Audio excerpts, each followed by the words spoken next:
आप सभी को नमस्कार। मैं डॉक्टर शिरीष पाल सिंह, शिक्षा विभाग, महात्मा गांधी अंतर्राष्ट्रीय हिंदी विश्वविद्यालय। और आज हम जिस विषय पर चर्चा करने वाले हैं वह विषय है शोध प्रकाशन में गुणवत्ता गुणांक, यानी कि quality indicators in research publication. जैसा कि हम लोग जानते हैं कि जिस प्रकार से एक शोध कार्य को करना और उसे प्रभावी तरीके से करना महत्वपूर्ण होता है, उसी प्रकार से उस शोध कार्य का प्रकाशन भी महत्वपूर्ण होता है। क्यों हम कोई शोध कार्य करते हैं? हम इसलिए करते हैं ताकि समाज के लिए वह उपयोगी हो सके, ताकि उन व्यक्तियों के लिए उपयोगी हो सके जिनको हमने ध्यान में रख के शोध कार्य की रूपरेखा बनाई है, नीति निर्माताओं के लिए उपयोगी हो सके ताकि वो कुछ नीतिगत परिवर्तन कर सकें, या उन भावी अनुसंधायकों के लिए उपयोगी हो सके जो कि हमारे शोध कार्य के आधार पर अपने शोध कार्य को आगे बढ़ाएंगे। और यह सब उपयोगिता हम उस शोध कार्य के प्रभाव के रूप में स्पष्ट करते हैं। प्रभाव कैसा? कि उसको कितना पढ़ा जा रहा है ना, कितना उसको डिस्कस किया जा रहा है, कितना उसका उपयोग किया जा रहा है, तथा कितना उस शोध कार्य को डिसेमिनेट किया जा रहा है। इन सब चीज़ों के आधार पर यदि हम कोई डिसीजन लेना चाहते हैं तो हमें ये आवश्यक है कि हम अधिक से अधिक अपने शोध कार्य को प्रसारित करें, और उसका एक माध्यम होता है आपका शोध कार्य ऐसे शोध पत्रिकाओं में प्रकाशित हो जो शोध पत्रिकाएं, जो रिसर्च जर्नल उस विषय के क्वालिटी जर्नल्स के नाम से जाने जाते हैं, या गुणवत्तापूर्ण पत्रिकाएं उनको कहते हैं। तो क्या गुणवत्ता का आधार होगा? किस प्रकार ये गुणवत्ता का आधार एक शोधार्थी की गुणवत्ता को प्रभावित करेगा? इन सभी विषयों पर अब हम चर्चा करते हैं। यदि हम चर्चा कर देखें कि क्या प्रमुख आधार हो सकते हैं गुणवत्ता के, तो हम 4 आधारों पर क्वालिटी इंडेक्सेस को जानने का प्रयास करते हैं। ये कौन कौन से 4 आधार हैं? पहला आधार है जर्नल लेवल मैट्रिक्स, यानी शोध पत्रिका से संबंधित गुणांक। दूसरा आधार है आर्टिकल लेवल मैट्रिक्स, यानी कि शोध पत्र से संबंधित गुणांक। तीसरा है ऑथर लेवल मैट्रिक्स, यानी कि उस अनुसंधायक से संबंधित गुणांक। और चौथा, जो कि एक नई टर्मिनोलॉजी है जिसका आजकल काफ़ी उपयोग हो रहा है, वह है अल मैट्रिक्स। तो अब हम एक एक करके इन सभी गुणांकों को, इन सभी आधारों को जानने का प्रयास करते हैं। पहला जो गुणांक है, पहला जो आधार है, वह है journal level matrix. Journal level matrix क्या होती है? देखिए, जो भी शोध पत्र आप प्रकाशित करते हैं, आपका यह आकांक्षा रहती है कि मैं अच्छे से अच्छी शोध पत्रिका में उसको प्रकाशित करूं। और अच्छी शोध पत्रिका कौन सी है, इसके लिए अंदाज़ा लगाना एक थोड़ा सा कठिन कार्य होता है, लेकिन ये बहुत सरल भी है। कैसे सरल है? यदि हम ये जान जाएं कि विश्व में 2 ऐसे डेटाबेस हैं जो कि इस क्षेत्र में काफ़ी हद तक गुणात्मक डेटाबेस माने जाते हैं। कौन कौन से डेटाबेस? वेब ऑफ साइंस, जिसको हम क्लैरिवेट एनालिटिक्स के नाम से भी जानते हैं, या थॉमसन रूटर के नाम से पहले जाना जाता था इसको। दूसरा है स्कोपस। यदि इन दोनों डेटाबेस में कोई शोध पत्रिका या रिसर्च जर्नल इंडेक्स और एब्स्ट्रैक्ट हो रहा है, तो हम ये मानते हैं कि वह जर्नल अपने आप में उन सभी क्वालिटी पैरामीटर्स को पूर्ण करता है जो किसी एक शोध पत्रिका में होने चाहिए।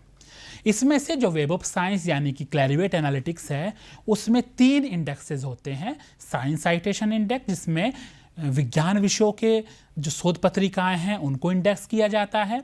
सोशल साइंस साइटेशन इंडेक्स, जिसमें सोशल साइंसेज की शोध पत्रिकाओं को इंडेक्स किया जाता है। और तीसरा art and humanities citation index, जिसमें आर्ट और ह्यूमैनिटीज़ की शोध पत्रिकाओं का इंडेक्सिंग होती है। और दूसरा डेटाबेस जो स्कोपस है, उसमें सभी विषयों की शोध पत्रिकाओं की इंडेक्सिंग और एब्स्ट्रैक्टिंग का कार्य होता है। ये दोनों जो डेटाबेस हैं अपने आप में काफ़ी हद तक गुणात्मक डेटाबेस माने जाते हैं। इनमें किसी शोध पत्रिका का लिस्ट होना, इंडेक्सिंग होना और एब्स्ट्रैक्टिंग होना अपने आप में उस शोध पत्रिका को गुणात्मकता को प्रदर्शित करता है। दूसरा होता है journal impact factor. Journal impact factor क्या है? जनरल इम्पैक्ट फैक्टर जिसको हम एक अनुपात के रूप में जानते हैं, क्या अनुपात है वो, कि एक अमुक समय में कितने साइटेशन एक शोध पत्रिका में प्रकाशित पत्रों को मिले हैं। यानी कि हम ये जानना चाहते हैं कि 2020 में किसी शोध पत्रिका का इम्पैक्ट फैक्टर क्या होगा, तो उससे 2 साल पहले 2 सालों में, जिसमें 2018-2019 में प्रकाशित सभी शोध पत्र उस पत्रिका में जो प्रकाशित हुए हैं उनको, और उसको मिले जितने भी साइटेशंस उस शोध पत्रिका को मिले हैं, उनका यदि एक हम अनुपात निकालें, वह अनुपात जर्नल इम्पैक्ट फैक्टर के नाम से जाना जाता है। जर्नल इम्पैक्ट फैक्टर को बहुत सारी एजेंसीज जो हैं इम्पैक्ट फैक्टर प्रोवाइड करती हैं, लेकिन विश्व स्तर पर सिर्फ थॉमसन रॉयटर्स या वेब ऑफ साइंस या क्लैरिवेट एनालिटिक्स के द्वारा दिया गया इम्पैक्ट फैक्टर ही माना जाता है, यह सर्वमान्य है। अन्य एजेंसीज जो देती हैं इम्पैक्ट फैक्टर, उसको उतनी रिकॉग्निशन या हर फील्ड में, हर विषय क्षेत्र में या हर देश में उतनी रिकॉग्निशन उनको नहीं प्राप्त होती है। आपकी वह शोध पत्रिका जिसमें आप प्रकाशित कराना चाहते हैं को थॉमसन रॉयटर्स या क्लैरिवेट एनालिटिक्स के द्वारा जनरल इम्पैक्ट फैक्टर दिया गया है, तो हम मान के चलते हैं कि वह पत्रिका अपने आप में गुणात्मकता के मानदंडों को पूर्ण करती है।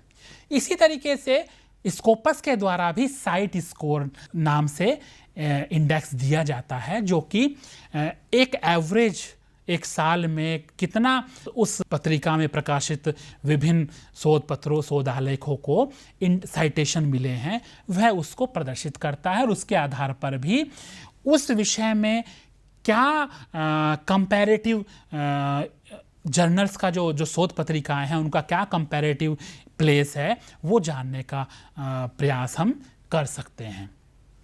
यदि हम बात करते हैं आर्टिकल लेवल मैट्रिक्स की, जो कि हमारा दूसरा आधार है, तो इसमें हम ये जानने का प्रयास करते हैं कि जो अमुक शोध पत्र आपने प्रकाशित किया है, वह शोध पत्र किस प्रकार से उस फील्ड में साइट हो रहा है, यानी कि कितने लोग उसे अपने अनुसंधान का भाग बना रहे हैं। साथ ही सोशल मीडिया में क्या ट्रैकिंग है उसकी, लोग उसके बारे में किस प्रकार से डिस्कस कर रहे हैं, किस प्रकार से अपने अनुसंधानों में उससे रेफरेंसेस ले रहे हैं। साथ ही ज्योग्राफिकल डिस्ट्रीब्यूशन, यानी कि भौगोलिक रूप से उसका उन साइटेशन का वितरण क्या है, यानी कि भारत में यदि एक शोध पत्र प्रकाशित हुआ, तो यदि बाहर भी बहुत सारी कंट्रीज में भी उसको साइट किया जा रहा है, तो उसको अच्छा शोध पत्र माना जाता है। साथ ही उस शोध पत्र का जो आपने प्रकाशित कराया है, उसका उस अमुक शोध पत्रिका के इम्पैक्ट फैक्टर में क्या योगदान है, जिसको हम इम्पैक्ट पर पब्लिकेशन यानी कि IPP के नाम से भी जानते हैं। तो इन सभी आधारों पर हम आर्टिकल लेवल मैट्रिक्स यानी कि शोध पत्र से संबंधित गुणांकों की चर्चा कर सकते हैं। तीसरा जो आधार है वो बहुत महत्वपूर्ण आधार है एक अनुसंधायक होने के नाते, जो है कि है ऑथर लेवल मैट्रिक्स, यानी कि जो एक लेखक है उससे संबंधित गुणांक जो होते हैं। इसमें जो सर्वप्रथम हम बात करेंगे वो है H इंडेक्स। H इंडेक्स को सबसे पहले जॉर्ज E. हिरिच के द्वारा 2005 में प्रस्तावित किया गया था। H इंडेक्स यह बताता है कि अमुक को जो शोधार्थी है, जो अनुसंधायक है या जो लेखक है, उसके जो प्रकाशित पत्र हैं, वो प्रकाशित पत्र कितना फ्रिक्वेंटली उनको एक अच्छा साइटेशन मिल रहा है। साधारण से शब्दों में यदि हम बात करें तो हम देख सकते हैं कि एक शोधार्थी का जितना अधिक H इंडेक्स होगा, उतना ही अधिक उसके द्वारा प्रकाशित शोध पत्रों की गुणवत्ता मानी जाएगी। और कैसे हम इसको कैलकुलेट करते हैं, बहुत इसका तरीका यही है कि यदि आपके सभी शोध पत्र जो अब तक प्रकाशित हुए हैं, उनके द्वारा प्राप्त जो साइटेशन है, जो जितना भी उनको साइटेशन मिला है, वह आपके द्वारा प्रकाशित शोध पत्रों को मिलने वाला साइटेशन तथा आपके द्वारा प्रकाशित कितने शोध पत्र हैं, उनका जो एक औसत होता है, उनका जो एक एवरेज है, वह H इंडेक्स के रूप में जाना जाता है। यानी कि उस एवरेज और उस एवरेज से ऊपर स्थित सभी पत्रों को हम H इंडेक्स के अंतर्गत काउंट करते हैं। दूसरा, इसी के अंतर्गत जो H से ही संबंधित है वह होता है M इंडेक्स। अब देखिए H इंडेक्स सभी लेखकों का अलग अलग हो सकता है। एक अमुक लेखक है जिसका जो पिछले 10 साल से शोध कार्य कर रहा है और उसका H इंडेक्स जो है 20 है। दूसरा एक और शोधार्थी है जो सिर्फ 5 सालों से अनुसंधान कार्य कर रहा है और उसका भी जो H इंडेक्स है वो 20 है, यानी कि दोनों का 20-20 है, समान है। तो इस प्रकार से आप देखते हैं कि उन दोनों में हम तुलना नहीं कर सकते। क्यों नहीं कर सकते? कि दोनों का H इंडेक्स समान है और दोनों एक स्तर पर विद्यमान होंगे। तो यहाँ पर यदि हम H को N से डिवाइड कर देते हैं, N यहाँ पर क्या है कि कितने सालों से वह अनुसंधायक या वह शोधार्थी अपने शोध पत्र प्रकाशित करा रहा है, तो एक एवरेज मिल जाता है। उस एवरेज के आधार पर तुलना किया जाना आसान होता है। जैसे पहले वाले के केस में क्या होगा कि वहाँ पर 20 उसका H इंडेक्स है, 10 सालों से वो कार्य कर रहा है, तो उसका M इंडेक्स कितना होगा? 2 होगा। दूसरी परिस्थिति में या दूसरे अनुसंधायक की परिस्थिति में क्या होगा? यहाँ पर M इंडेक्स जो होगा वो 4 होगा। क्यों? क्योंकि उसका भी H इंडेक्स 20 था और 5 सालों से वो कार्य उस फील्ड में कर रहा है, तो यहाँ पर M इंडेक्स क्या हुआ? 4 हुआ। तो यहाँ पर हम तुलना आसानी से कर सकते हैं। हम देख सकते हैं कि जो दूसरा शोधार्थी है उसका M इंडेक्स ज़्यादा है, तो हम कह सकते हैं कि वह अधिक प्रभावी शोध पत्र प्रकाशित कर रहा है। अब हम साइटेशन की बात तो कर रहे हैं, ये साइटेशन होता क्या है? असल में कि जो हम शोध पत्र प्रकाशित करते हैं, जब उस शोध पत्र को दूसरे शोधार्थियों द्वारा अपने अनुसंधान में उपयोग किया जाता है और उसको सही तरीके से रेफरेंसिंग यानी संदर्भ ग्रंथों में जगह दी जाती है, साथ ही इंटेक्स्ट साइटेशन के रूप में, यानी कि अपना जो कंटेंट उसने लिखा है, अपना जो टेक्स्ट उसने लिखा है, उस टेक्स्ट में भी आपके अनुसंधान को जगह मिलती है, तो उसे हम साइटेशन के रूप में जानते हैं। साइटेशन भी 2 तरीके से, जो व्हाटएवर यू आर साइटिंग, यानी कि जो आप साइट करते हैं दूसरे अनुसंधायकों के शोध से, और व्हाटएवर अदर साइटिंग, यानी कि जो कि अन्य अनुसंधायकों द्वारा आपके अनुसंधान से साइट किया जाता है। और यदि आप ये जानना चाहते हैं कि आपके कितने साइटेशंस हैं या आपको कैसे पता चले कि आपका जो प्रकाशित पत्र है उसको कितने साइटेशन मिले हैं, उसके लिए एक आसान सा तरीका है कि आप गूगल स्कॉलर पर अपना साइटेशन अकाउंट बना सकते हैं। क्या तरीका है उसके लिए? आपकी जीमेल आईडी होना चाहिए। आप उस जीमेल आईडी के तहत गूगल स्कॉलर पर विजिट कर सकते हैं। गूगल स्कॉलर पर विजिट करने के आप देखेंगे कि ऊपर की तरफ माई साइटेशन या माई प्रोफाइल करके एक कैप्शन आता है। जब आप माई प्रोफाइल या माई साइटेशन पर क्लिक करते हैं तो आपको अपना अकाउंट बनाने के लिए आपको कुछ स्टेप्स का पालन करना पड़ता है, जैसे कि आपका नाम क्या है, आपका ऑफिशियल ईमेल आईडी यदि है तो, आपका विषय क्या है, विशेषज्ञता का क्षेत्र क्या है, आपका कोई होम पेज यानी कि आपकी कोई वेबसाइट है या आपका कोई ब्लॉग है जिसके होम पेज को भी आप लिंक करना चाहते हैं, या ऐसी ही कुछ सूचनाओं के साथ आप अपना अकाउंट वहाँ पर बना सकते हैं।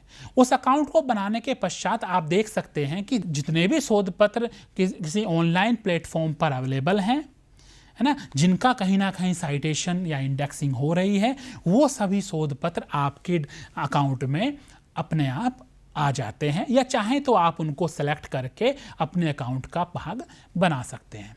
साथ ही यहाँ पर एक सुविधा और भी है। जब आप गूगल स्कॉलर पर अपना साइटेशन अकाउंट बनाते हैं तो ये सुविधा भी है कि आप चाहें तो मैनुअली भी research journal, books, conference proceeding या शोध पत्र जो भी आप चाहते हैं, जो ऐसे सोर्स हैं ऑफलाइन अवेलेबल हैं, नहीं हैं ऑनलाइन और आपके डेटाबेस में नहीं शो हो रहे हैं, तो आप चाहें तो ऐड बटन पर क्लिक करके आप उन्हें ऑफलाइन भी यहाँ पर ऐड कर सकते हैं।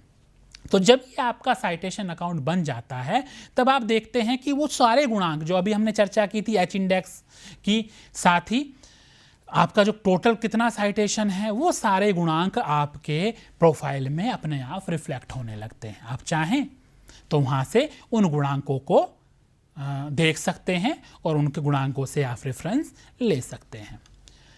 अगला जो गुणांक है वह है I10। ये भी आपका जो गूगल स्कॉलर का जो आपका अकाउंट है उसमें आप वहाँ से आप इसको ले सकते हैं। I10 क्या होता है कि जो आपका प्रकाशित पत्र हैं उनमें से हर प्रकाशित पत्र का यदि 10 साइटेशन कम से कम उसको मिला है तो उसको एक I10 के अंतर्गत काउंट करते हैं। यानी कि आपके यदि ऐसे 10 शोध पत्र हैं जो कि जिनको कम से कम 10 साइटेशन मिले हुए हैं तो आपका I10 इंडेक्स कितना होगा, 10 होगा।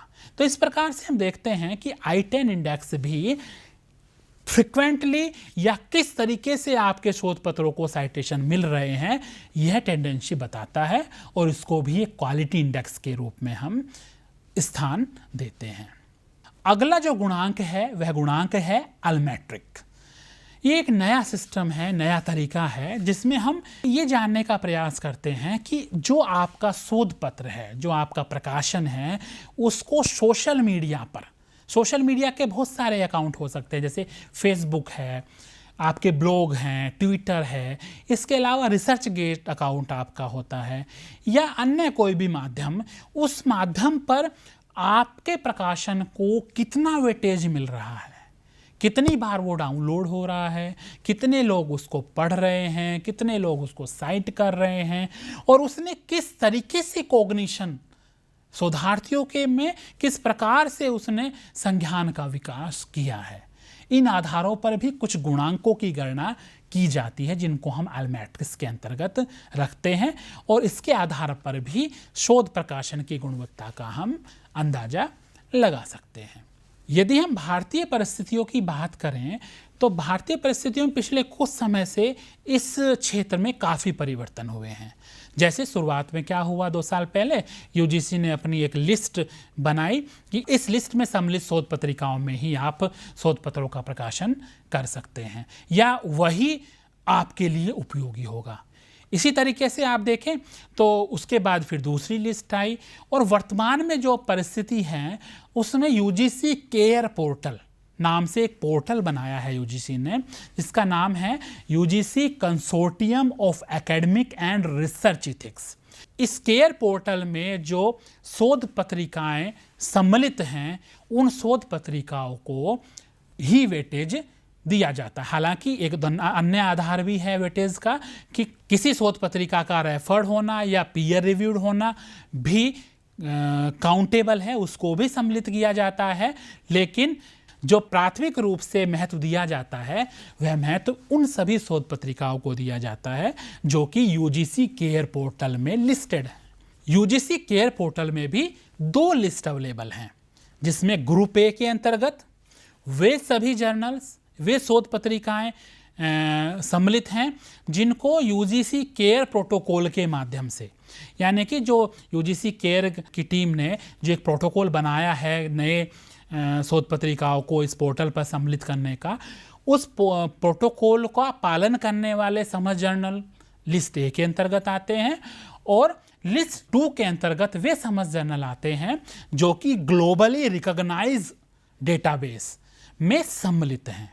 और अब हम लिंक करते हैं कि जो हमने शुरुआत में इंफॉर्मेशन दी थी कि जर्नल लेवल मैट्रिक्स की, तो यहाँ पर जो लिस्ट 2 है उसमें वो सभी जर्नल जो कि स्कोपस या थॉमसन र्यूटर या क्लैरिवेट एनालिटिक्स या वेब ऑफ साइंस में सम्मिलित हैं या लिस्टेड हैं, वो सभी जर्नल यूजीसी केयर के ग्रुप 2 में सम्मिलित किए जाते हैं।